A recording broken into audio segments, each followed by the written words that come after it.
Hello and welcome to another modelling video. This is Alan from the Modelling Man at YouTube with another model video.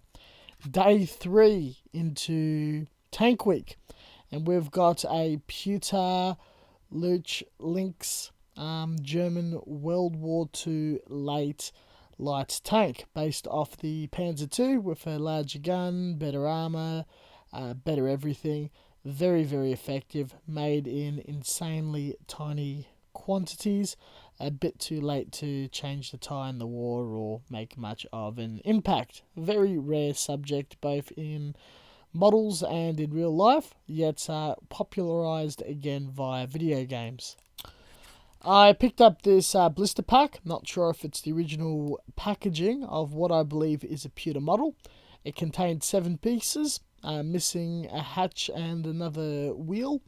It was quite cheap. No idea who made it, what it was made for. Believe it's for wargaming applications. Detail is very, very lovely. Assembly should not be too difficult. Completely hollow, so not too heavy. Missing parts do not concern me whatsoever, and it's a perfect chance to re-demonstrate texture stamping. I hit up one of the existing wheels with a bit of milliput. After 24 hours, lubricated the part with just a tiny bit of water. Slammed some putty into the mould. Another 24 hours and pried it out with a hobby knife. Regarding the hatch lid, I rammed a little putty on the inside, and the next day filed it flat and added a bit of styrene plate for the handle. With those small challenges out of the way, straight into the build. Being an excellent cast and not seeing any poor marks, I am unsure if this kit has been worked on or if it's just really, really good quality in the way of there's no flash or anything around. I probably believe and lean closer to work being conducted on it. Super glue was used to stick each of the pieces together. The tank tracks didn't cooperate too much. A little putty was applied in there and reinforced with super glue. As in, the putty held the 2 metal pieces together.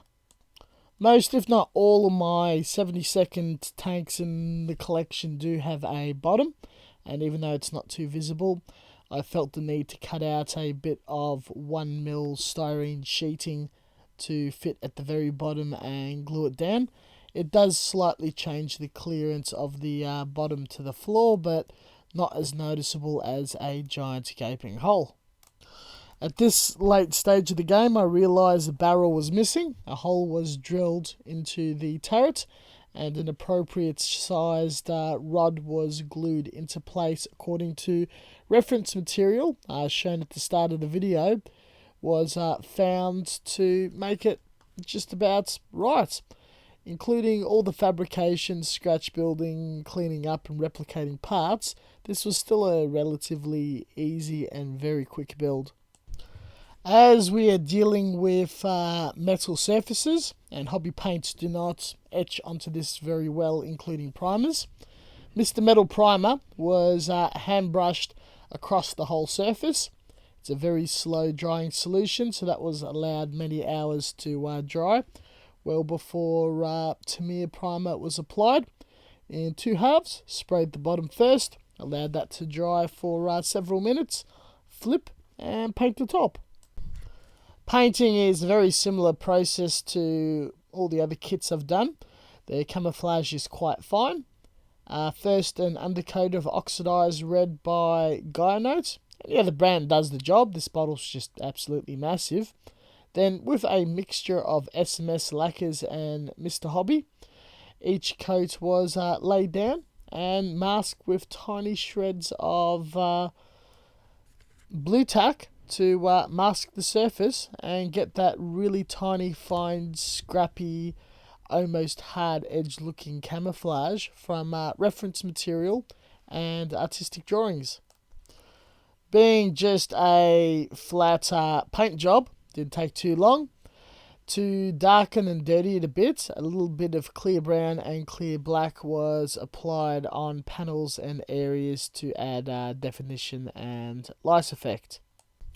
Followed by some Girls and Panzer decal scheme and the German cross. With a clear coat, everything was left to be way too glossy.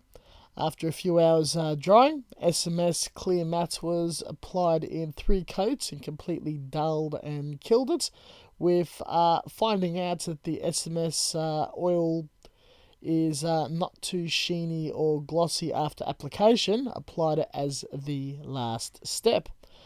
This led to a very satisfactory and great result that looks interestingly enough to other models and the reference material. And we've got a nice out-of-the-box looking kit from parts that were completely fabricated in whatever manner I could over a short period of time, with a kit missing parts. Now, normally a kit missing parts would not be considered to be sold or worth any money. I was very happy to pick it up and do it justice by putting it together and filling in those little gaps so we got some sort of finished model, accurate or not. Had a lot of fun by going for the Girls and Panzer scheme and just going into that, fantasy anime realm, and just punching out something that looks fairly good in a very short period of time. In the way of ease, speed, detail, I do enjoy metal kits the most. If I'm not too much of a building mood and mostly painting, they can be the most expensive, quite rare, but also do cover very rare subjects. Anyone should have the skills to definitely give them a go, though I don't encounter them with missing parts ever. This is just a swap and sell scenario.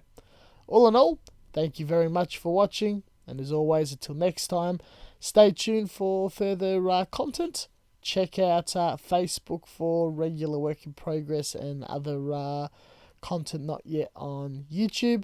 Got a bit of a Twitch account going, and stay tuned for more videos of Tank Week. 4 more videos to go this week. Catch you guys later, and thank you for watching.